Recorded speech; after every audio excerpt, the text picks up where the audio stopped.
बावर्ची खाने में सोलर वाला ये पंखा छोटा इस स्टैंड के साथ बेहतरीन रहता है।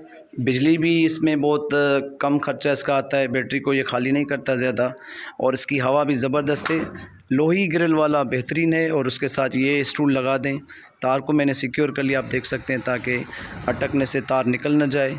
इसकी हवा भी ज़बरदस्त है और इसका सेटअप भी ज़बरदस्त है, टिल कर सकते हैं। इसके बरक्स जो दूसरे आते हैं जिनको हम ऊपर लगाते हैं एल ब्रैकेट के साथ, वो एक जगह पे फ़िक्स हो जाते हैं और मूवेबल नहीं रहते। ये आप कहीं और जगह पे काम करें, आप ले जाएं और वहाँ से आप चलाएं, तो ये एक बेहतरीन सेटअप है गर्मी को बीट करने का। इसी के साथ साथ अगर आप देख सकते हैं, यहाँ पे मैंने सोलर क्लिप्स लगाए हुए हैं बोर्ड में, और यहाँ पे मैंने क्रोकोडाइल क्लिप से अटैच किया है। मैं दूसरी जो प्लग होती है बिजली वाली, वो यूज़ करना रिकमेंड नहीं करता, क्योंकि आप गलती से कभी उसको बड़ी बिजली वाली सॉकेट में डाल सकते हैं। तो मैं ये रिकमेंड करूँगा कि आप इस तरह सेटअप रखें। ये फ़ैन 3D आप घुमा सकते हैं, जहाँ पे रखें। गर्म हवा उम्मन ऊपर जाती है, तो आप नीचे रखेंगे तो आपको ठंडी हवा लगती रहेगी और किचन की आग भी डिस्टर्ब ना होगी। ये जो पंखा आप देख रहे हैं पिंक कलर का, इसकी प्लास्टिक की ग्रिल है, तो ये 700 रुपये में मुझे मिला अगस्त 2024 में, और जो दूसरा मैंने दिखाया आपको वो मुझे तकरीबन 900 में मिला।